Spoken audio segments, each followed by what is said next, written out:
Today, I would like to talk about the first law of thermodynamics. The first law of thermodynamics is often known as the law of energy conservation. It shows that energy can neither be created nor destroyed, but it is instead transferred or transformed. So, imagine in a closed system like a bottle filled with air.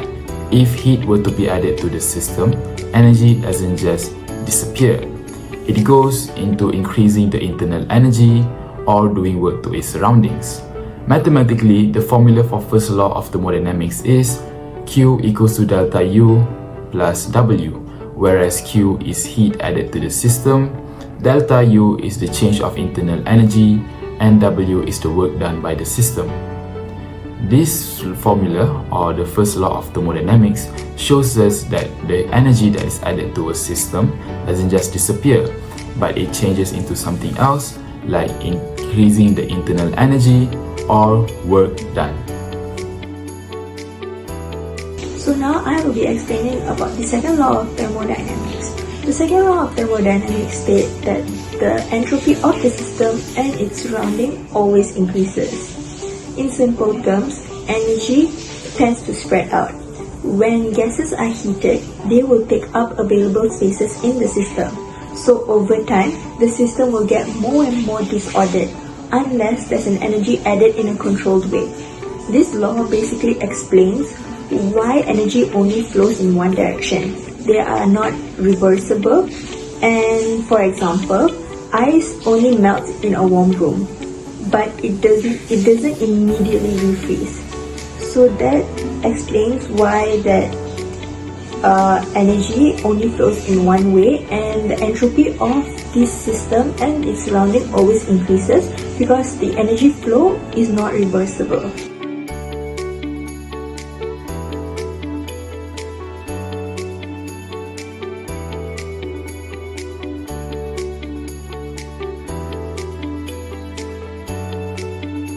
First and foremost, we will stretch the balloon a few times for elasticity and make sure it doesn't break.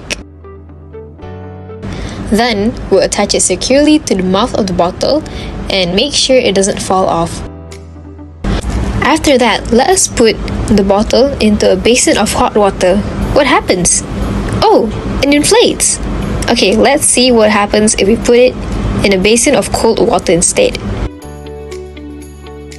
As you can see, the balloon deflates when in contact of cold water. Let us take a closer look on the balloon when in contact of two different types of temperatures of water.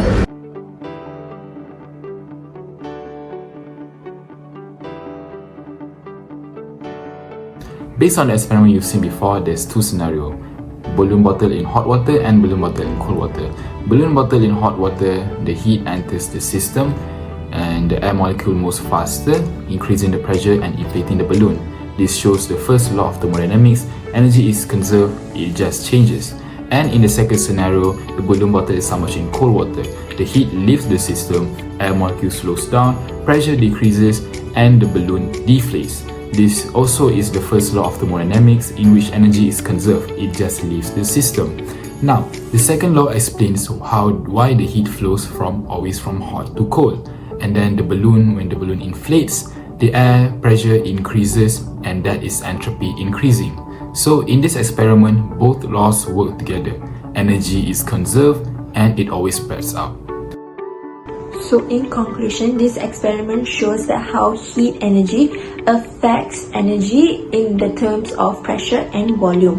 When the balloon is heated, the energy enters the balloon, the pressure increases, and the balloon inflates, which demonstrates the first law of thermodynamics. As the balloon is cooled, energy leaves, the pressure drops, and the balloon deflates, which demonstrates the second law of thermodynamics, which says that energy will naturally flow from hot to cold. Thank you.